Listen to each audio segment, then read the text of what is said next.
There's a bunch of crazy stories written by the Brothers Grimm. And now you're gonna learn all about them, listening to the Brothers Grimm. Monsieur Philippe, what is new with you? I was sick forever. And Jamie got an ear infection. That was the crux, I think, of everything. Question. Yes, sir. Did anyone give you the impression that you're doing it wrong? No. That we're doing raising the baby correctly? Yeah. No. And in fact, the only person I give a shit about is our pediatrician. And every time we go in, she says that we're clearly doing a good job. That's a good pediatrician. It's the single greatest thing I could possibly hear. Like The first one we had broke us. was she talking about how you were bad? Yeah, she's like, the baby's not putting on enough weight, and I'm really concerned, and which is exactly what you want to hear when you go to the pediatrician with a brand new baby for the first time in your life. Oh yeah. Oh god. Yeah. So we panicked and did as much breastfeeding as we can, and then we introduced formula, and we had a very chubby child at 6 months. Then she's like, your kid's too fat now. Look at them chunky thighs. We can with ours. We never did breastfeeding. I say we. Amanda never did. You didn't do any breastfeeding? When Jamie was born, induced, so not everything was cranked up yet. And so Amanda was trying to breastfeed that first when we were still in the hospital, and it was hard, and neither of us knew how to hold a child, and I thought I was going to break the kid, and then we just asked, we said, I think the baby's hungry. Would it be possible to get just a bottle of formula? And they said, oh, sure. And they brought in a bottle of formula. The kid sucked down all of it immediately and then fell asleep and seemed so peaceful. And we said, okay, I guess he prefers formula. And breastfeeding seems very hard. Yeah. And Amanda said, do you care if I don't breastfeed? I'm like, I don't care. I understand that breastfeed, a lot of people like breastfeeding. I don't want to say a word against it, but it seems all very hard. It seems to take up so much time. Yeah. Our other friends, they're breastfeeding, and oh boy, it seems so difficult and hard and taxing and all this extra work when you can just mix up a little bit of formula. I don't know. I don't want to say anything again. I don't want to say anything against people who are breastfeeding. Yeah. God bless. Yep. No, I think there's a lot of bonding and natural immunities and all sorts of stuff, but yeah, it does not come without a cost. Yeah. I mean, here's two guys giving opinions on breastfeeding. Here's my get ready. As a white guy from Westchester, New York. Ladies, would you like to hear my opinion on breastfeeding?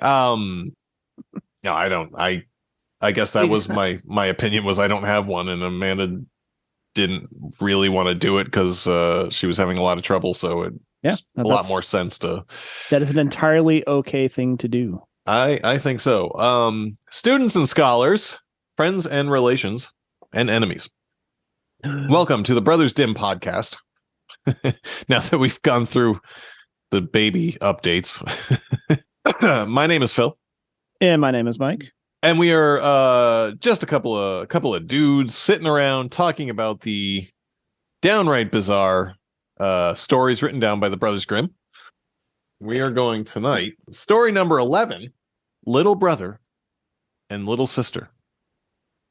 Doesn't that sound nice? It does sound nice. And I don't want to give any spoilers or anything, but it's a little weird. Shit goes bad quick. Yeah. Yeah, it's very fast. I'm going to read before I get into the plot. That's the first line. It's the same thing. It's the first line that makes me laugh is the first line so far in the last whole bunch of stories. But yeah, those first lines are generally just they have to set up so much because there's so little sexual story. But here we go. Little brother took his little sister by the hand and said, Since our mother died, we have had no happiness. Our stepmother beats us every day, and if we come near her, she kicks us away with her foot. It paints a vivid picture. There's a couple major plot points that are glossed over at this point, but I digress. Yeah. That made me laugh. Story number 11, Little Brother and Little Sister. Here we go. Once upon a time, little brother and little sister, their mom died. And since that happened, they have had no happiness. And their stepmother beats them every day. And if they come near her, she just kicks them. So we're starting off strong on this one. So stepmother's an abusive bitch. They decide to just take off. They make their own way in the world. We have no real idea, I think, on this one how about the ages. Teenager, I guess. I don't know. It starts off seeming a lot. Saying little brother and little sister seems a lot younger, but yeah, I mean it reads as pretty young. It reads that running away from home is strange and unexpected, I think. Yeah. But I don't know why I have that opinion necessarily. No, I agree with you 100%. I started off this is like we're going to go into the woods and find a gingerbread house, and they're both like 10. But based on what happens in a little bit, I guess older, just so that, not everyone Surprise. Early 1800s in Germany is a pedophile, but anyways, okay, so stepmom's a bitch. The kids decide to pack a bindle and make their way into a great forest, which as one does in Germany. However, turns out their wicked stepmother had also been a witch the whole time. Saw the two kids leaving and was like, well, but if they leave, who am I going to beat on and abuse? So she's not going to let that stand. And she curses all the rivers in the forest, such that if you drink from them, you'll turn into a woodland critter, which is bad for a couple reasons. One of the woodland creatures is a wolf. And if you turn into a wolf, you're going to chew up your little sister if you're the boy. But also you need to drink. Gotta drink water. Right. So, yeah, I mean, therein lies the problem. It's a perfect plan from this witch. The sister, however, while she could hear the rivers speaking, quickly cottoned on to the fact that the river was cursed. Little brother couldn't understand what the rivers were saying, but the rivers were telling the sister, look, we're cursed, and we're going to turn you into an animal if you drink from us. Little sister tells the brother, don't drink the water, just trust me. So the brother does trust her for a little bit. They skip 2 of the brooks. Finally, little brother's like, look, I'm very thirsty. I'm just going to take I know you think you hear the river. No matter what this one says. I need to take a sip of water. So he takes a sip of water and turns into a little deer, little fawn. And then here's where I wasn't sure about the ages. The little sister takes off her golden garter. I was wondering if garter meant something different. It puts it around the deer's neck. I had an idea about what a garter is based on a wedding that I went to. If you look up garters on Google image search, or not maybe Google image search, but Bing, you're going to find some good porno, is what I think. And golden garter, there's a whole, I looked up that too. There's a PVC element. And a bit of a polyvinyl finish. Chloride? Yeah, with the PVC. Remember, we used to when we were goths, we would wear PVC pants. Yes. Okay, so they make shiny fetish gear out of this. So that's what happened. There's also so this girl was wearing a fetish gear garter. I think. Okay. Unless again, this is probably not. Probably this is something, but it's weird too that they're. Oh, so it was just to keep up stockings, apparently. Yeah. All right. But anyways, okay. Back to this. The sister takes the golden garter off and puts it around her brother's neck, which, okay, we can, I guess maybe not dirty. I don't know. But anyways, puts the garter around the deer, makes some rope, and then deeper into the forest they go. If you know what I mean. Eventually they find a house because there's just houses hanging around in the woods back in Germany. I think. I'm sure a woodcutter just abandoned it. Yeah. He couldn't live in this world as a woodcutter anymore. He was turned into a swan. But the house is empty. Little sister makes a little bed for her and the deer, and they live together in the house, sleeping in the same bed for a little while. With little sister talking about if little brother was human, then this would be the perfect life. Almost. Him wearing her golden garter and sleeping in the same bed in a little house in the middle of the woods, I guess. Almost perfect. Until a king approaches, as they always do. A rando king was having a big hunt in the forest, and lo and behold, there were lots of dogs barking, horns blaring, little brother as the deer, and for the first time we find out he can speak. That surprised me. They didn't bring that up. There's a lot that happens in this where they're just like, oh, and by the way, the deer could talk the whole time. We're like, oh, okay. And she was a witch. But so the deer's like, listen, I gotta go see what's going on with this hunt. But the sister's like, well, I'm not going. I'm gonna lock the door because I have no garters on, and the rough huntsman will, I guess, rape her if they find her. But she says, look, I'm gonna hide in this house, and when you're done, come back and say the pass phrase, which is my little sister let me in, and I'll let you in. So the deer goes off to look at the hunt, and the sister locks the door. King and his crew see the deer, and they're like, hey, we hunting. There's a prize deer with a golden collar, no less. So they try and catch him, but he flits and jumps and whatever gets back to the house. Next day, same thing. Horns blaring, dogs barking, deer goes out to see what's going on. Little sister's like, here's the passphrase and whatever. This time though, one of the hunters gets a shot off and hits the deer's foot, so he limps back home. King and his cronies follow him and see the deer go to the door, say the password, and the king formulates a wise idea. Little sister fixes up the deer hoof and they sleep it off. Next day, the king has his wise idea, his plan. The plan is this. He's going to have his guys chase the deer, but not hurt the deer, while he goes to the little house with the little girl. So that goes off without a hitch. King goes over to the house, says the password. Little sister opens the door. King barges in. She's frightened at first. What? And the king, I know, you're not my little brother. And the king proposes marriage to her on the spot. And the girl says, sure, but the deer comes with me. So King agrees to this. Back to the palace they all go. But and here comes the witch back at it.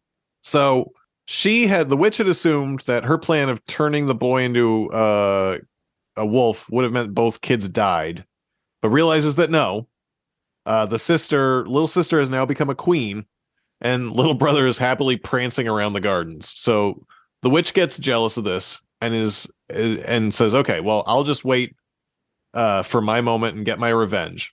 And then the witch and the witch's daughter, who they mention out of nowhere. Oh, by the way. By the way, the witch had a daughter the whole time. So I guess they're stepsister. Little sister and little brother's stepsister. But the she's ugly. The stepsister's ugly and only has one eye. But they start waiting for their moment. And the moment she picks is the queen gets pregnant, has birth, has a little boy, and the king goes out on a hunt to celebrate. So the witch disguises herself as a chambermaid, and while the king is out hunting, says, okay, my queen, it's time for your bath. My liege. So the queen's like, oh, okay. And having just given birth, they bring the weakly queen to her bath, but they crank up the fire and boil the queen to death. And then the stepdaughter hops into bed. The witch changes her form to look like little sister, except for only having one eye. King comes back, hears about that he's got a son, says, oh, that's great. I want to open the curtains, but the witch is like, you fool. It's not, she just gave birth. She needs darkness. And he's like, oh, of course, I knew that. And so he fucks off somewhere. And then at midnight, the true queen, who is, I guess, a ghost, rolls into the nursery and breastfeeds the boy for a bit, rubs his back, as and then leaves. Do. As ghosts. I mean, well, ghost queens, ghost queen moms. I don't have any I don't have any precedent for what a ghost mom does. I could tell you what a ghost dad does, which I don't even know if we're allowed to talk about ghost dad anymore, since it was a movie starring, it was a fucker that raped all those women.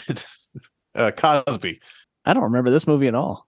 Oh, it was, yeah. So in the movie Ghost Dad, Cosby dies, but he dies right before some sort of big business deal has to go down, and then his kids will be taken care of. So he gets to be a ghost for 2 weeks to finalize a business deal, and does, and then I guess goes to heaven, and the kids are orphans. I assume that because he has to do this as a ghost, wacky hijinks ensue. There's some hijinks, of like scaring people, like, where I'm so scared because this penny's floating. I don't know. Oh, but anyways, okay, that's not what this is. A ghost mom does some breastfeeding, leaves one nurse, sees her do it, and then night after night, ghost mom comes and does the same thing. Finally, the ghost asks about the boy and the deer and says to the nurse and says, listen, I'm coming twice and never more. Nurse goes and tells the king and says, listen, there's this. Oh, by the way, this is Ghost Queen's been coming in and breastfeeding your son every night. Like I didn't want to do it, and I don't want to be a wet nurse anymore. So I've been letting the ghost do it, but I feel like it's weird. I should tell you, my liege. I didn't want to disturb you, but my liege. Nurse goes, next night, the king and the nurse wait up for ghost mom, who comes, breastfeeds the kid, rubs his back. After saying her little speech, disappears. Finally, on the third night, the king just grabs her. Get her. Yeah, get her. And that brings her back to life. She was not gonna, she's like, this is my last night. I'm out after this. And the king formulates a plan. Yeah, so grabs her. She comes back to life. And then as a family, they all go to the witch and her daughter, grab them. They burn the witch alive, and then they have the daughter eaten by forest critters. And then the brother turns back into a human on account of the witch is dead, and they all live happily ever after. The end. Except for the witch. Except for the witch and her daughter, who died horribly. Moral. Yeah, I struggled with this one. Suffer in silence, and everything will be okay. Defend your thesis. I was tired when I wrote it. I got more of a similar to the Raven story. Is trust your siblings more than the prior generation. And I guess because her husband too would presumably be on her, whatever, however you want to call it, like they're in the same generation. So trust your siblings, trust your brother, protect your siblings. Older generation is out to get you. Remarriage is incredibly bad. Yes, typically. Even in the case of widows, that'll just stepmoms we're getting real into the stepmom. Yeah. Is bad thing. And that kind of brings, I think we may have mentioned at one point, but I'll just mention again here that I think a lot of the original stories, it was just a mom. But they turned it to a stepmom because it was too horrible. They wanted rather than just too hard, rather than just have like women, rather than every moral be women are the fucking worst. Moms are the worst. They don't care about you. Your dad's trying his best, but will sell you down the river. The moment he's out of food, or that your wife's out of food. And thinks you can sell the kids to get some more food, and as a result, centuries later, children still fear their parents getting divorced and their father remarrying. That's stepmothers are still the worst. For no reason. No. Well, I mean, I could see being worried about your parents getting divorced. In addition to the right. If you're religious type, now I know, I'm not a particularly religious type. I don't believe you are too. I don't go to church, certainly. I was in a church today, but okay. I have been, I have to now. It was for a gay thing. Yeah. as what happens. I have to go to churches now every once in a while when my wife's family has a baptism or some bit of business. I used to never go, and then now I do because I told Amanda, I said, okay, well, I don't want to go to any baptisms. And she said, well, that's interesting because that's what's happening. I said, oh, touche. And she says QED. And I say, oh, well, all right. I guess I'm going to a baptism. Guess I'm driving to Chicago and going to a baptism. Mike. Yes. Do you think you could get a 90-minute Pixar musical film out of this? Ooh. Doesn't have to be Pixar. It doesn't even have to be Disney, I guess. I could see Stretch in this one.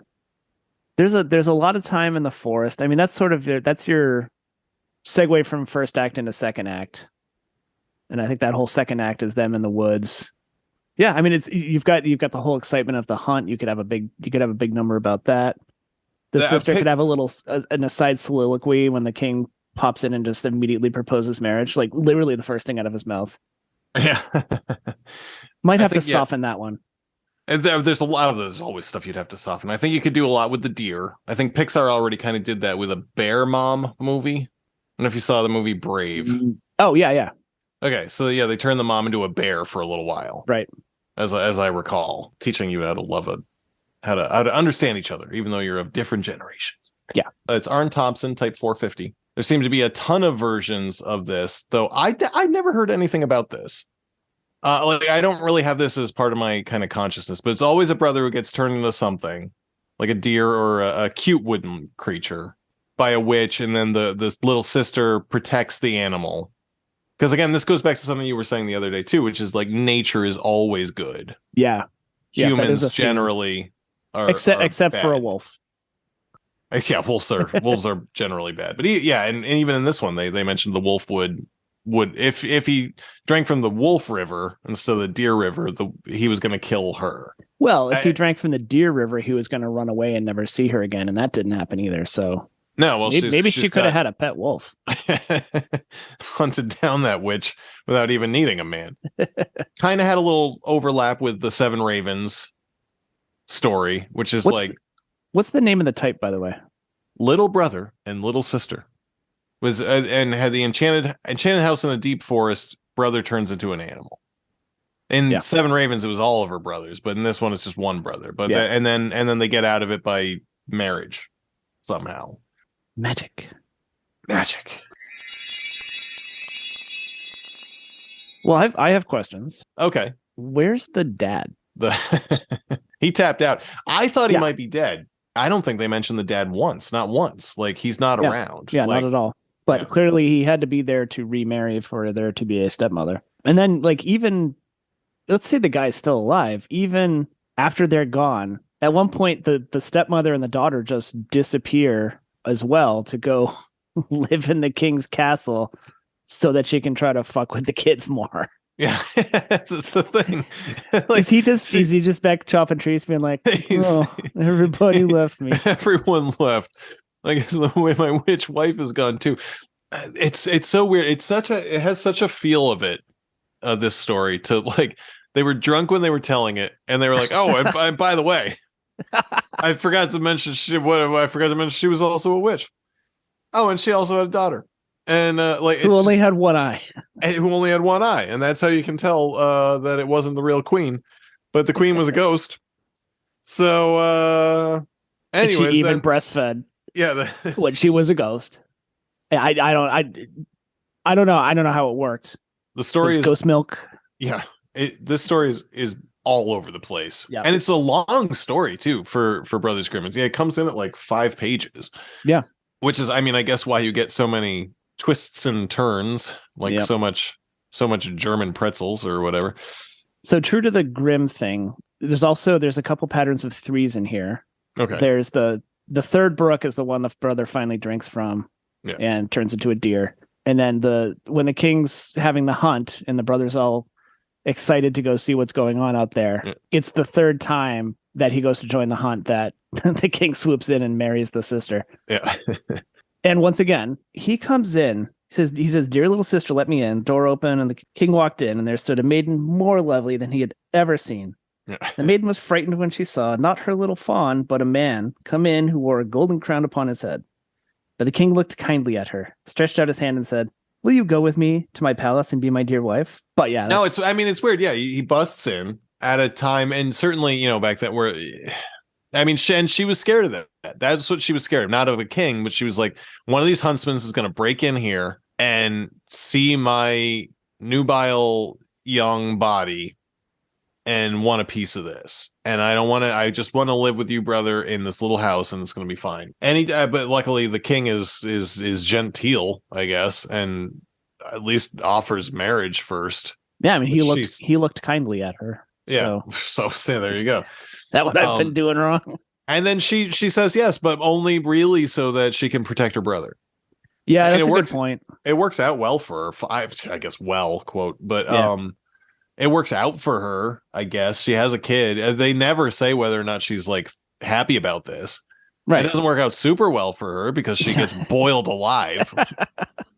And then she gets a revenge, I guess, in the end, and has a son, but they never talk about like whether or not she's happy. They don't talk about whether, what she was going to do when she wasn't coming back anymore. Like what her plans were. It's again, there's like 9 different stories. It's interesting. So actually, you know what? So that's where the moral that I couldn't defend. I think that's where it came from. So she is boiled to death and becomes a ghost, and then she shows up every night and just asks about the baby and the brother and feeds the baby and then disappears. She could raise the alarm. She could tell the king what happened. She could try to kill the stepmother. But she doesn't do any of those things. She just kind of, this is my lot now. I'm still going to care for the people that I can care for the most. And the only 2 people that she loves. Yeah. She doesn't seem concerned about trying to right the wrongs. She just continues. She's just like, I want to protect my brother and my son.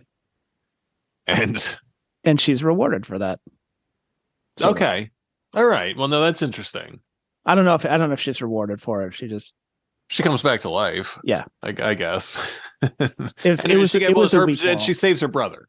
That which presumably for her is what she's wanted this whole time.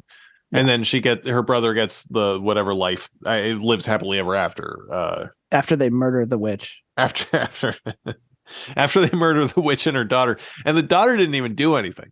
The daughter's probably like abused as well, and like has only one eye and is ugly. Where did the eye go? I didn't. And sitting there, and her mom's like, "You have to come with me. We gotta fuck with these kids." And she's like, "Well, Mom, can we just stay at home and play Xbox? Can we?" No, we got. You got rid of go to them. Why do we have to go more? Why are we torturing these kids? They didn't do anything wrong. Yeah.